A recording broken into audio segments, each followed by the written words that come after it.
Certaines personnes affirment posséder des dons spirituels, tels que la prémonition, la communication avec des esprits ou même la guérison. Quoi qu'il en soit, ces dons ne sont pas l'apanage de tous et suscitent beaucoup de controverses. Quand j'étais petite, c'était régulier pour moi et facile de voir les personnes décédées, des personnes que je connaissais quelquefois, puis d'autres dont j'ignorais l'identité. Toute petite, là, elle était toujours retirée, elle était pas... elle s'amusait pas avec les autres enfants, là, tu sais, elle était toujours seule dans son petit coin. Puis là, elle disait, mais maman, il y a un homme qui vient d'arriver à côté de toi. Là, je pensais aux morts, hein, j'avais encore peur dans ce temps-là. Ça me faisait peur. C'est clair que je les voyais et je les entendais.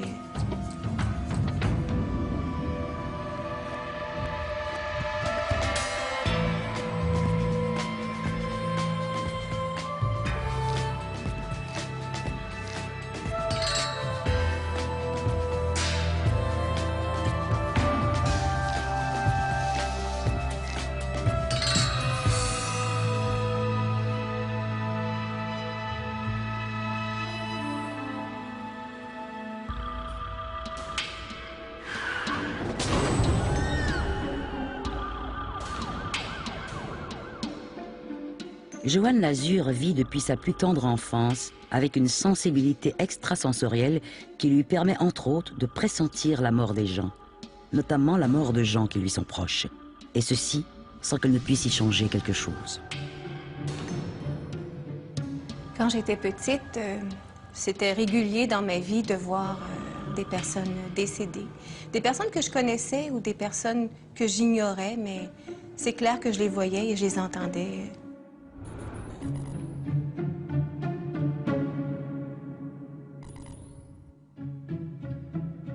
Je viens d'une famille qui n'est pas très nombreuse, mais dont il y avait plusieurs membres. Puis c'était comme de la tradition d'amener les enfants dans les salons funéraires. Alors j'ai eu la chance, on peut appeler ça comme ça, d'assister à des funérailles de mes arrière-grand-mères et grands-pères. Ce qui est intéressant, c'est que non seulement je les voyais, j'ai accompagné, mais c'est parce que ce qui arrivait souvent quand j'arrivais dans les salons funéraires, c'est qu'ils n'étaient pas seuls à être morts. Évidemment, ces personnes décédées-là voyaient que je les voyais. Donc, s'approchaient de moi, voulaient établir contact. Finalement, on me sautait littéralement dessus et j'avais vraiment peur. Donc, j'étais prise de panique et c'est arrivé effectivement à plusieurs reprises que je perds tout simplement connaissance, tout simplement moi-même pris en panique par ce genre d'émotion.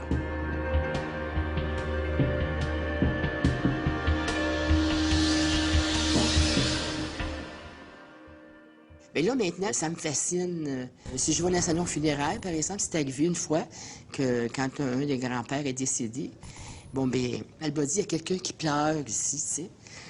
Mais tu sais, toi, t'entends rien. Là, j'ai commencé à réfléchir, puis peut-être accepter, là, que c'était vrai, qu'est-ce que c'est qui lui arrivait.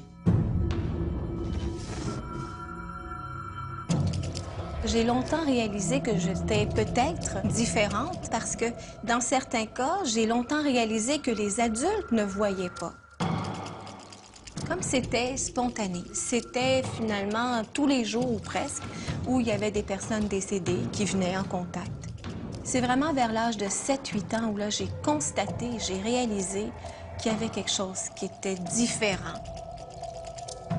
Les trois principaux dons de l'esprit sont la clairvoyance, la clairaudience et la clairsentience.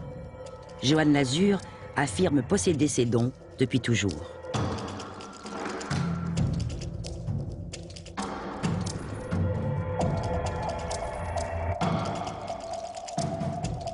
En fait, on a tous, tout être humain a la capacité de voyance.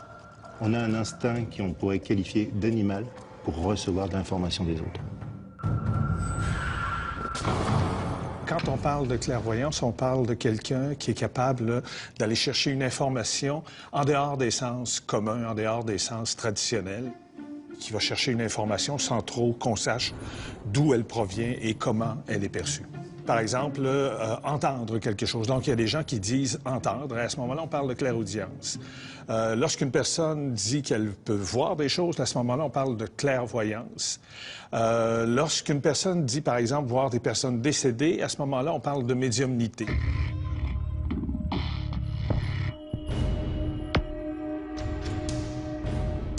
Le fait de ressentir les gens, de percevoir des émotions, c'est sûr que quand je l'exprimais à voix haute, les gens regardaient autour de moi, que ce soit des amis ou les membres de ma famille, et c'était littéralement l'expression « Moi, ça se fait que tu sais ça, t'es une vraie sorcière ».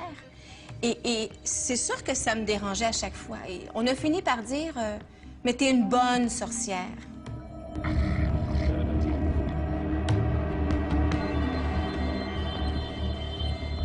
J'ai longtemps et rapidement appris que c'était mieux de ne pas en parler, et même à la demande de maman à un moment donné où elle m'a demandé, vers l'âge d'environ 10 ans, « Arrête de me parler de ce que tu vois, ça me fait peur. » Joanne, elle était très solitaire, mais elle s'amusait beaucoup. Elle passait des heures dans sa chambre et puis à jouer. J'avais l'impression qu'elle s'ennuyait jamais. Il va toujours avoir toujours une présence. On trouvait qu'elle était différente, mais quand même, tu sais, elle vivait dans son petit monde à elle, tu sais. Elle avait son copain, puis elle avait toutes ses petites affaires, là, tu sais. C'était imaginaire, là, tu sais, c'est qu'elle avait. Mais c'était... on l'acceptait. Moi, en tout cas, je l'ai toujours accepté. Quand j'étais jeune, mes parents, les deux, travaillaient à l'extérieur. Donc, ça prenait quelqu'un pour me garder, tout simplement. Et ça a été ma tante Yvonne, qui a été très, très présente. Et on était seuls toutes les deux à la maison. Et souvent, bon, elle cousait, avait des personnes qui venaient chez elle. Donc, j'étais seule dans mes jeux. Et ce que je faisais, c'est que je me ramenais dans le hangar, en arrière de la maison. Et c'est régulier de voir des personnes qui sont décédées.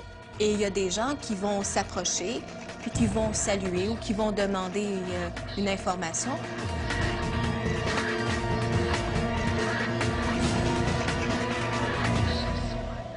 Dans la voyance, dans le monde de la voyance, la grosse problématique, c'est les enfants.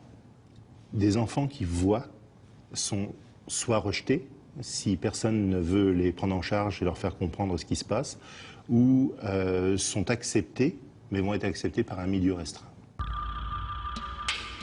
La tante Yvonne, elle a compris rapidement que c'était pas une illusion, c'était pas mon imaginaire, c'était réel. Et je me suis jamais sentie jugée de quelque manière que ce soit par ma tante Yvonne. Après avoir refoulé ses dons particuliers pendant plusieurs années, Joanne Lazur accepte finalement d'être confrontée à ses visions. À cette époque-là, dans le hangar, à chaque fois que j'avais un moment de libre, c'est sûr que c'était l'endroit où je me rendais. Je les voyais, je voyais des ombrages, je pouvais même identifier telle personne parce qu'il y en avait que je connaissais, puis d'autres, ils me disaient leur nom. Et au fond, ce que je faisais, c'est que j'expliquais à ces gens-là qu'ils étaient morts. Je leur enseignais un peu comment ça fonctionnait de l'autre côté, comment ils pouvaient être guidés par des personnes qui les connaissaient, qu'ils ont aimé quand ils étaient vivants. Et au fond, ce que je faisais, c'est que je leur apportais ce dont ils avaient besoin pour comprendre ce qui se passait.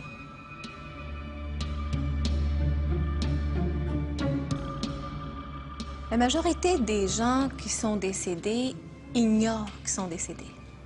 Plusieurs savent même pas, ils continuent tout simplement à vivre dans leur réalité. D'autres vont être choqués. D'autres vont vivre une émotion très forte et vont même pleurer, faire des crises parce que c'est pas juste ce qui leur arrive, en quelque sorte. Et donc, c'est naturel de voir toutes sortes de réactions, autant des humains vivants. Les gens sont pas différents une fois qu'ils sont décédés que lorsqu'ils sont vivants. Lorsqu'on regarde un peu les recherches qui ont pu être faites sur la question des dons, on s'aperçoit qu'on peut distinguer différentes formes de dons. Par exemple, des gens qui vont avoir simplement un flash, une information qui va venir sous la forme d'un flash. D'autres personnes, ce sera plus un sentiment qui vont les habiter et qu'elles vont traduire donc par une information. alors que d'autres personnes vont avoir carrément l'impression de vivre l'événement ou l'information qu'elle ressent, et comme si elle faisait partie de l'action, si on veut.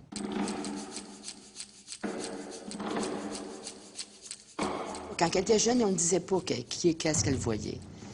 Si je retourne en arrière, probablement qu'elle pouvait identifier les gens. Mais moi, je suis une personne que, surtout quand j'étais beaucoup plus jeune, j'ai toujours eu peur des morts. Fait que ça, c'est un sujet que j'ai évité. Je n'aurais pas posé la question non plus.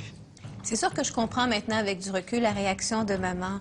Au fond, elle avait tout simplement peur parce que ça a été transmis. Grand-maman avait peur des morts. Maman a appris à avoir peur des morts. C'était pas normal qu'on les voit, qu'on les entende. Ils sont morts, on les laisse là, ça s'arrête là. À 20 ans, lors d'une séance de méditation avec une amie, Joanne Lazur vit une expérience déterminante qui donnera une puissante impulsion aux dons qu'elle laissait sommeiller en elle. Au moment de la méditation, quand j'ai entendu, écouter les couleurs des chakras, l'énergie qui circule, évidemment, ça m'a apporté dans un élément de détente. J'étais bien, j'étais très bien. Et à un moment donné, tout d'un coup et soudainement, je suis sortie de mon corps.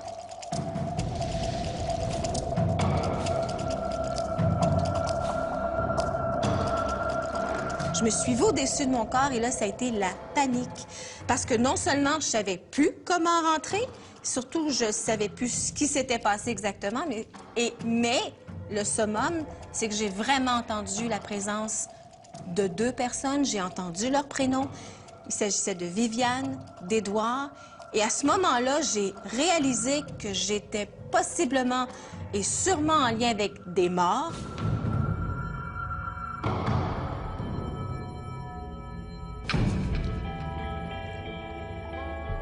J'étais vraiment en panique.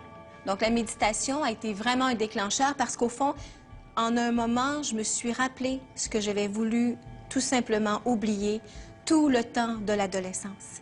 À l'enfance, ça allait, j'ai eu des problèmes, ça m'a fait peur, j'ai voulu bloquer. L'adolescence avait répondu à ça puisque pendant qu'on est dans un changement hormonal, émotivement, le corps respecte ça et on peut tout simplement faire taire.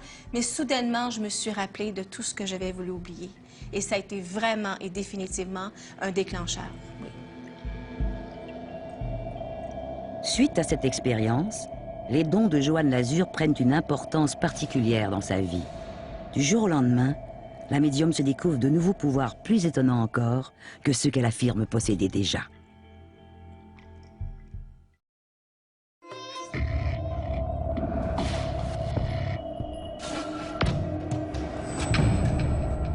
Depuis son enfance, Joanne Lazur vit entre 2 univers, celui des vivants et celui des morts.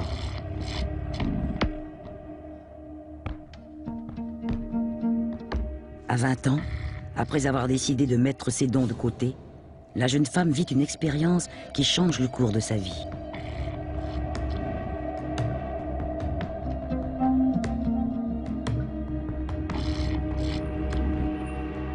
C'est qu'à un moment donné, un soir, tante Louisa, qui se trouve être la belle-sœur de ma tante Yvonne, tout à coup m'apparaît dans la chambre à coucher. Tante Louisa apparaît là, et évidemment, je me rends compte qu'elle est décédée.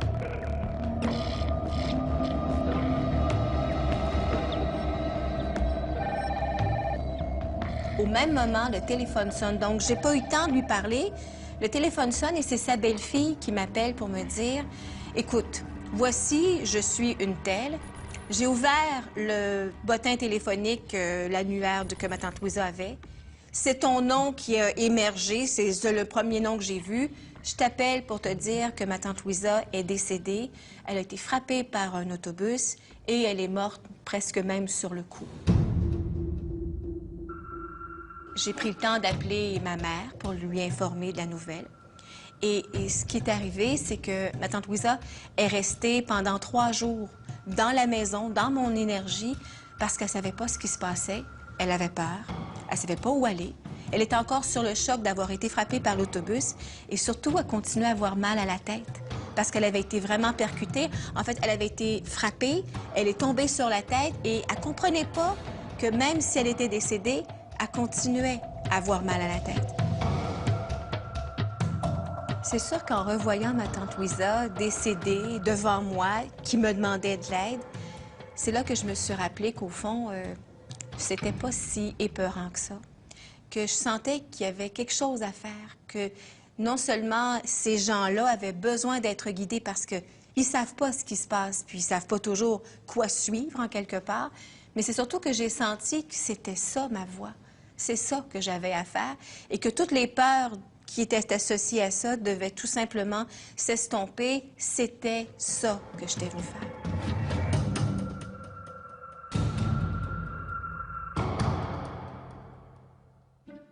Marie-Fée Caron comprend mieux que quiconque ce que vit Joanne Lazur. Elle-même possède certains dons spirituels. La médiumnité, pour moi, c'est de recevoir de l'information, non seulement des gens décédés, mais des êtres de lumière aussi, qui vont m'apparaître.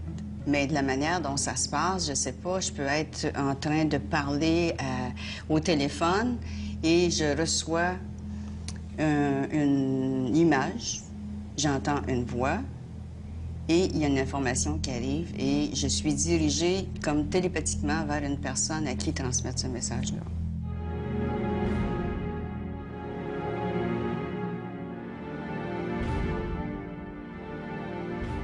Les gens décédés utilisent des médiums pour transmettre leur message parce qu'il y a beaucoup de gens qui ne sont pas ouverts à la réception de messages. Premièrement, quand les gens décèdent, les personnes qui restent croient fondamentalement que la personne est morte. Donc, il n'y a plus d'énergie et qu'elles sont coupées les unes des autres. Ce n'est pas le cas quand la personne décède, elle quitte son corps et c'est tout simplement, et elle continue à vivre d'une autre façon. En janvier 1996, Joanne Lazur est troublée par une vision. C'est une première pour la médium qui développera par la suite de nouvelles capacités qui changeront complètement sa vie. Un samedi soir, mes parents étaient à la maison, puis maman me demande comme ça de sortir les cartes de tarot et je l'étale sur la table. Puis au moment où maman choisit des cartes, il y a une image très claire qui est arrivée. Et je lui dis comme ça, il y a une vieille dame qui s'apprête à mourir.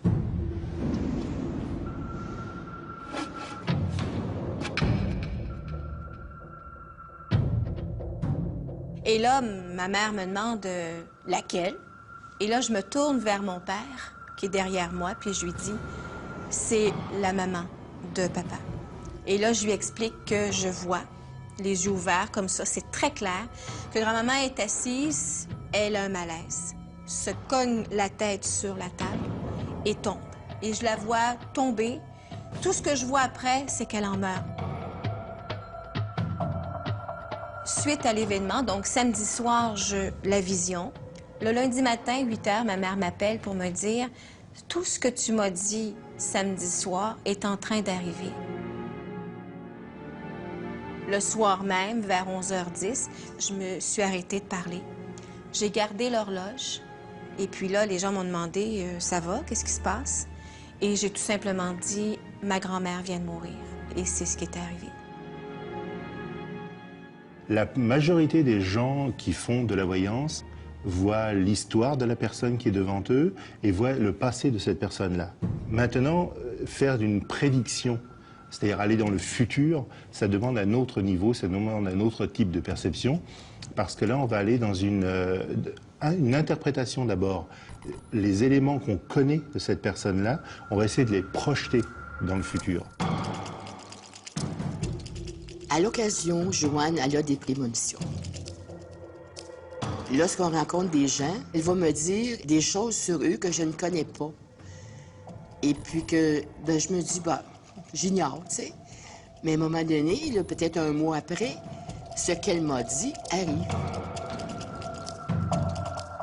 Quelques 6 mois après sa première vision prémonitoire, Joanne Lazur pressent à nouveau la mort imminente d'une autre personne. Une personne qui lui est très chère. Je présente les cartes à ma tante Rita, et puis au moment où elle se met à les brasser et à les étaler, je les ai pas encore vues. Et là, j'arrête de parler. Puis elle me dit, c'est quoi qui se passe, là? Et je lui ai dit, ben, c'est correct, regarde, on va arrêter ça là. On va faire d'autres choses. Puis elle me dit, là, Joanne, écoute-moi bien. Ce que tu vois, je veux que tu me le dises. Je veux que tu me dises tout ce que tu vois.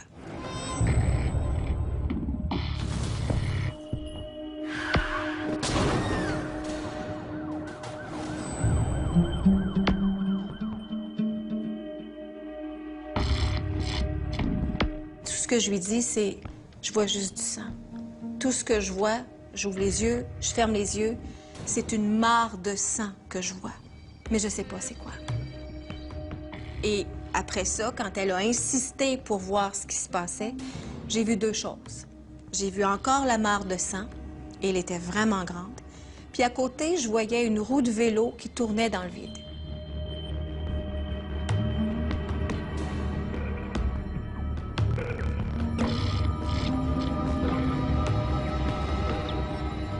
Quand elle a eu ces visions-là, on dirait qu'elle s'empêchait de penser, tu sais.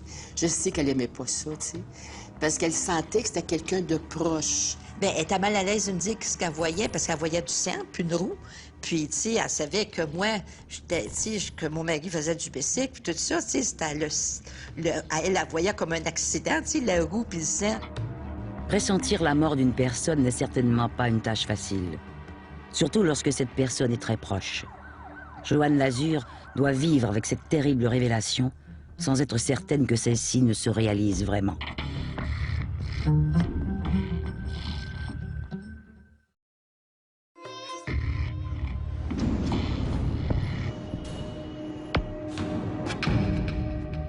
Joanne Lazur affirme avoir eu des visions prémonitoires.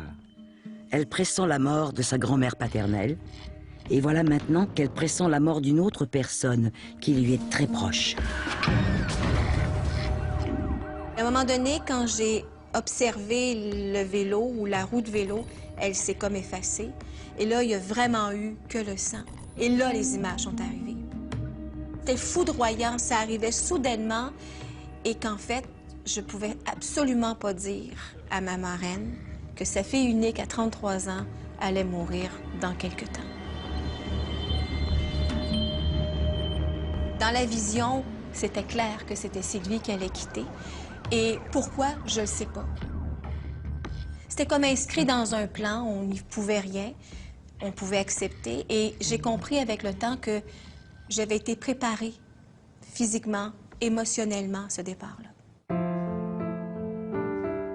On n'aurait jamais pensé que c'était Sylvie qui aurait été victime d'un accident comme ça, tu sais.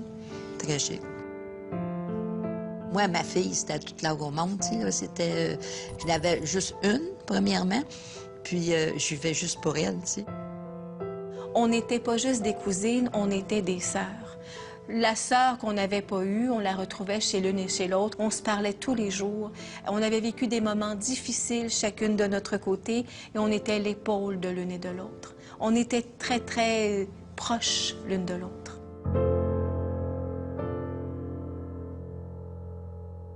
Joanne a eu la troublante prémonition de la mort de Sylvie le 1er juillet. Le 16 juillet, sa cousine décédait dans des circonstances dramatiques.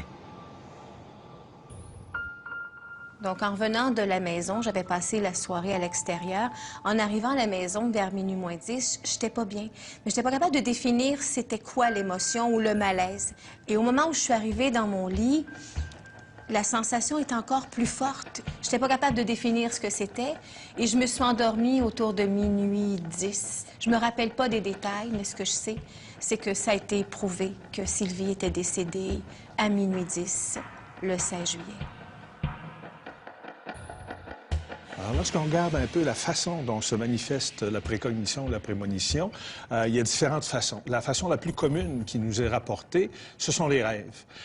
Et on a plusieurs exemples de personnes qui ont eu des rêves persistants et qui étaient vraiment lourds à porter et qui fait que ça les a marqués et qui, par la suite, ont réalisé que l'événement s'est réalisé.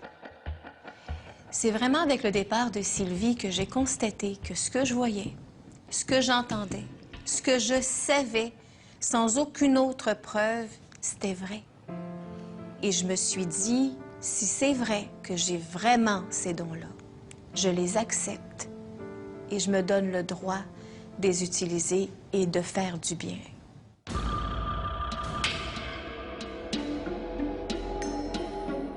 C'est vraiment autour de la fin 96 que je me suis mis à sentir une énergie, une sensation bizarre où j'avais jamais lu sur ça, je savais pas ce que c'était, mais ce que je savais, c'est que c'était facile de méditer et tout à coup, je savais des choses et j'étais même en mesure de les sortir par la voix.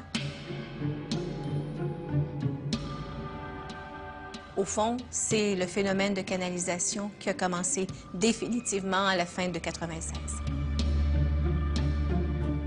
Souvent, la grande question qu'on se pose quand on parle de voyance, c'est est-ce un don? Est-ce que ce don-là, il peut fonctionner à volonté? Au moment où on se parle, on n'a pas d'explication globale. Du côté des sceptiques, on va nous dire on est dans un registre où c'est le hasard. Mais on a toujours des résultats qui sont au-delà du hasard et qui, dans certaines circonstances, sont impressionnants sur, par exemple, la précision qu'on va obtenir, mais on n'est pas capable de les répéter, ce qui fait que, d'un point de vue scientifique, on ne peut pas isoler de facteurs qui nous permettent de comprendre, sinon des facteurs humains. La voyance est un élément tout à fait normal de la vie, c'est-à-dire tout le monde est voyant à un niveau, bon, naturellement extrêmement variable. Il y a des gens... tout individu est capable de deviner. Quand n'importe quelle mère qui voit ses enfants faire quelque chose est capable de deviner ce qui s'en vient, jusqu'à un certain degré, bien entendu. C'est une interprétation inconsciente d'éléments que l'autre nous fournit. À partir de ces éléments-là, on peut déduire une réalité. Donc on fait de la voyance tous les jours. Maintenant, quelqu'un qui est véritablement voyant, naturellement, a accès à une information supplémentaire. Bonne nouvelle autour de vous, c'est un changement de situation. Vous avez hésité, vous avez tout le temps un grand changement autour de vous. Recevoir des messages de l'au-delà, ce n'est pas un don. On est tous en mesure d'agir par télépathie. Tout le monde, à un moment donné, a expérimenté le téléphone sonne et on sait qui est au bout de la ligne. On a l'impression que quelqu'un va arriver, quelqu'un arrive. Donc, tout le monde a la capacité de percevoir certaines choses, mais ce n'est pas tout le monde qui a le don, qui est capable d'être médium ou clairvoyant. Tante Yvonne a toujours été pour Joanne Lazur comme une deuxième mère. À l'été 96, la dame est hospitalisée d'urgence. Joanne Lazur pressent la mort imminente de sa tante. Tante Yvonne était très malade, donc elle a été hospitalisée pendant l'été. Et plus ça allait, puis on sentait que son état se dégradait. Et à un moment donné, je suis arrêtée où est-ce qu'elle était hospitalisée. Et quand je suis rentrée dans la chambre en télépathie, j'ai annoncé que j'arrivais. Et j'ai senti sa fébrilité. Elle cherchait ma main, elle cherchait à me toucher. Il n'y avait aucun son qui sortait de sa bouche. C'était vraiment là, dans un état léthargique. Et c'est tout au niveau du langage de l'âme, donc télépathie, où on a pu communiquer ensemble. Et je lui ai dit, si tu veux, je vais t'aider. Parce que le corridor, qu'on appelle le corridor, c'est un cercle gris qui est assez grand et qu'on voit toujours devant la personne sur le point de décéder. Et c'est souvent l'endroit où la position où la personne qui est mourante ou en phase terminale va regarder ou va fixer. Donc, souvent, ce tunnel est devant la personne et il était très perceptif au moment où je suis allée visiter ma tante Yvonne. Alors, je lui ai dit, si tu veux, je vais t'aider, toujours en télépathie. Alors, j'ai pris sa main et graduellement, je l'amenais à se détendre. Et elle restait en apnée pour quelques secondes. D'abord, je n'ai pas le temps exact. Et au bout de 3 fois, j'ai entendu « Laisse-moi mourir seule ».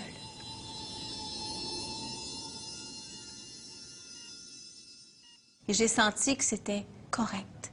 Alors, je lui ai fait mes adieux, sans savoir si oui ou non j'allais la revoir, mais je sentais à l'intérieur de moi que c'était la dernière fois. Et au moment où j'ai franchi la porte de la chambre, donc j'étais en dessous du portail, à ce moment-là, au moment où je franchissais la porte, j'ai entendu clairement dans à l'intérieur de moi, j'ai entendu la voix d'un homme qui a dit « Elle vous quittera le jeudi 17 octobre à 8h10 ».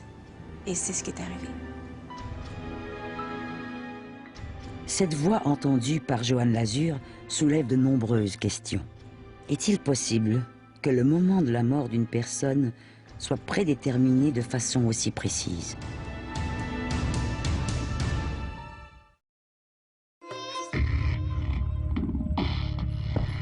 Joanne Lazur traverse des moments difficiles de sa vie. Elle doit faire le deuil de sa cousine Sylvie, qu'elle a aimée comme une sœur. Elle doit également faire face au décès de sa tante Yvonne, une mort pressentie, mais cette fois à la minute près.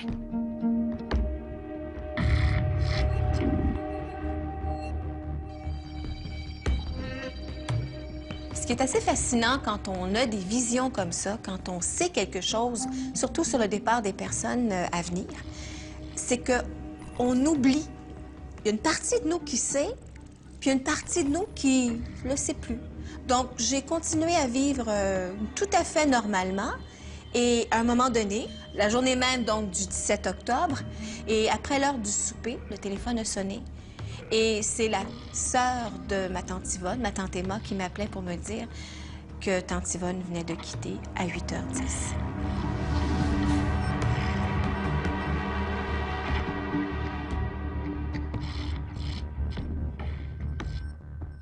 Le décès de tante Yvonne pousse Joanne à vouloir en savoir davantage sur l'origine de ses dons. Elle entreprend donc un voyage de ressourcement en Inde. J'ai senti qu'à l'intérieur de moi, mon âme criait. Tout le monde me disait « Va pas là, c'est la guerre, ça sent mauvais, c'est sale ». Pour moi, j'étais sûre et je le savais que si je refusais ce voyage-là, c'est sûr que j'allais me rendre malade. Je devais aller là. J'ai compris une fois là-bas en Inde la raison pour laquelle je devais aller là. Parce que dans la vie de tous les jours, comme j'avais commencé à réaccepter d'entendre et de percevoir, je me suis rendu compte que c'était habituel pour moi de voir, d'entendre, de percevoir. Mais une fois rendu là-bas en Inde, l'énergie féminine étant tellement présente, c'est propice au développement des dons naturels. Pour moi, c'est naturel de voir et d'entendre. Les dons étaient plus que décuplés. Je pouvais savoir que telle personne allait être habillée de telle manière, qu'elle allait dire telle chose et qu'elle allait arriver de telle façon. La carte du milieu donne le thème au jeu, c'est le battleur. Donc, c'est un nouveau départ. Par contre, il y a les cadeaux. C'est certain que ça peut être dérangeant, que certaines personnes se sentent tout à fait à part, comme moi, je me suis sentie à part. Mais ce que je me rends compte, au fond, c'est que ça devient naturel, tout simplement naturel. Puis longtemps, j'ai essayé de voir si c'était crédible. Donc, non seulement c'est une forme de crédibilité ou une reconnaissance à ce niveau-là, mais c'est surtout qu'au fond, quand on accepte le tout, tout devient naturel. Donc, si on se rappelle qu'on a 8, on a un 6, 8 et 6, nous avons... La voyance de façon très très large, puis depuis la nuit des temps, vient avec des accessoires. Le tarot, la boule de cristal, etc. Ce sont tout un tas d'éléments que l'on connaît, qui sont rattachés avec le phénomène de la voyance, mais en même temps c'est un peu folklorique. Parce qu'a priori, un voyant n'a pas besoin de ces supports-là. C'est certain que les tarots aident beaucoup de gens à interpréter. Puis c'est plus facile aussi parce qu'on peut l'essayer chez soi, puis on y arrive, effectivement. Donc, si on regarde, il y a notre jeune homme. Avant que je rencontre les personnes en consultation privée, quelques heures avant, même quelquefois quelques jours avant, ça dépend. Mais je ressens ce que la personne vit. Je sais ce que la personne vit. Physiquement, je peux savoir à quel endroit elle a mal, le genre d'émotion qu'il habite, même qu'à des moments, je suis obligée de m'arrêter parce que, au fond, je deviens en résonance avec la personne. Puis, il y a des gestes ou même des façons d'être qui ne sont pas du tout à moi. Et c'est là que ça attire mon attention. Donc, c'est à ce moment-là où les heures qui préparent la consultation, dans ma vie quotidienne, je peux être en train de me maquiller et whoop, il y a une personne décédée qui commence à établir le contact préparatoire à la rencontre avec la personne, justement. Alors, une journée, en fait, où je rentrais à la boutique pour la journée de travail, en rentrant, j'ai senti la présence d'un jeune homme. Je le voyais pas, mais je ressentais sa présence. Et là, j'en ai parlé à mon amie associée, Micheline, en lui disant « Oups, il y a quelqu'un ici, qu'est-ce qui se passe? » Ben, justement, je voulais t'en parler. Il y a une personne qui est arrivée en annonçant qu'une connaissance, une amie, en fait, de cette personne-là, son fils avait eu un accident. Évidemment, j'avais senti la présence de ce jeune homme-là. J'avais un mal de tête également, donc il semblerait qu'il y avait eu une collision et qu'il y avait un problème à la tête. Et j'ai tout de suite ressenti qu'il se passait quelque chose de grave. On m'a confirmé que le jeune homme était dans une période de coma. Et à partir de ça, j'ai senti qu'il me disait « J'ai pas fait les choix encore, j'attends le déroulement ». Simon, au moment de l'accident, avait 14 ans. Et oui, Simon a été amené directement en salle de trauma. Et Simon est resté dans le coma pendant 2 semaines de temps à l'hôpital Sainte-Justine. Pendant le coma de Simon, moi, je suis pas allée à la boutique. Ça a toujours été via une amie qui était là. Et à chaque fois qu'elle arrivait, Joanne arrivait en avant, elle sentait que mon amie était là. Puis elle disait, j'ai eu un message de Simon aujourd'hui. Simon était présent dans cette boutique-là. Il y avait toujours des messages qui devaient être passés et toujours via mon amie France parce que je n'allais pas à la boutique pendant les 2 semaines de coma à Simon. On était toujours présents à l'hôpital. En fait, ce que Simon m'expliquait, c'était tout simplement qu'il choisissait de partir et que son départ allait tout simplement être fait au moment où la famille était invitée à allumer un lampion en son honneur et qu'au moment où le lampion allait être complètement consumé, la famille allait prendre le choix de débrancher. Lourde responsabilité que celle de Joanne Lazur. Comment expliquer aux parents un message qu'elle est la seule à entendre et à connaître? Quelle crédibilité doit-on donner à ce message?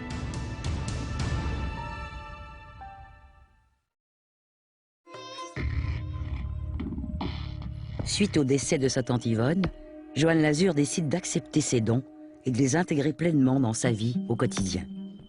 Elle établit d'ailleurs de nombreux contacts, entre autres avec Simon, un garçon de 14 ans qui a un message pour sa mère. Pour préparer tranquillement la famille, Simon m'a demandé de prévenir la famille qu'ils étaient invités, à sa demande, d'allumer un lampion.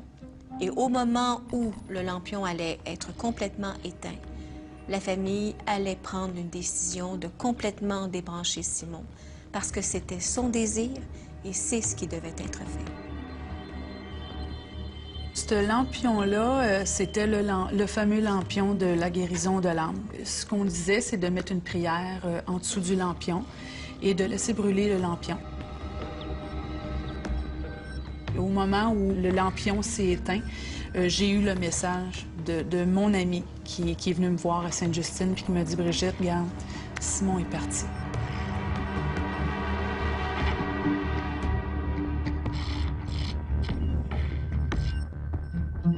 J'ai senti Simon serein face à son départ parce qu'il avait vécu, il était heureux, il avait une belle enfance.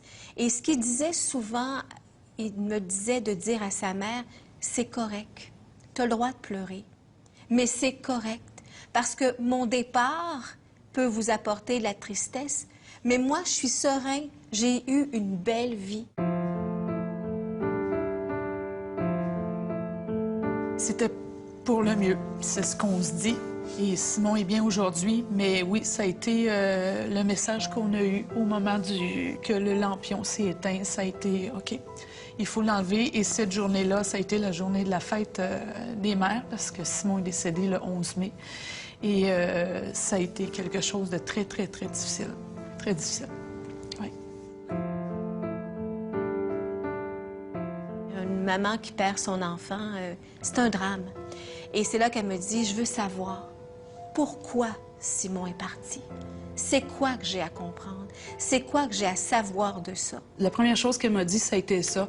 Ne t'attends pas à ce que je te dise que Simon est à côté de toi et qu'il a la main sur ton épaule. Elle dit, Simon, il n'est pas là. Simon, il est parti, il a son travail à faire, il va revenir plus tard. Ne t'inquiète pas. Et c'est là que je lui ai dit, son départ va permettre à toute la famille de se regarder. Et puis peut-être à ce moment-là de faire des compréhensions, de faire des prises de conscience et de changer des choses pour tout simplement s'améliorer. Pendant ce qu'elle me parle, elle regarde toujours à droite, puis elle me parle, puis elle regarde toujours à droite tout le temps. Puis à un moment donné, elle me dit, Brigitte, elle dit, Simon n'est pas là, mais il y a quelqu'un à côté de toi. Il y a quelqu'un à côté de toi. Puis là, elle me décrit, c'est un grand monsieur, les cheveux gris. Il y a une chose que je peux te dire, ce qu'il fait, c'est qu'il mange des paparmanes. Et ce monsieur-là, c'est le grand-père de Simon. Elle s'est mise à pleurer parce que c'est là qu'elle me dit, au moment où on a accepté de débrancher Simon, on a laissé aller en disant, grand-papa, viens le chercher. Et c'était celui qui mangeait les paparmanes. C'est sûr, j'avais mon fils à côté de moi avant, bien vivant. Maintenant, bien, il est là d'une autre façon. Je sais qu'il est avec moi. Puis c'est une ouverture, c'est des canaux, un canal qui s'ouvre vers une autre vie. Nous, on est ici sur Terre, mais il y a quelque chose en haut qui nous attend. Oui, c'est la seule consolation un petit peu que je peux avoir dans tout ça, c'est que quand je vais partir, mon fils, il va être là.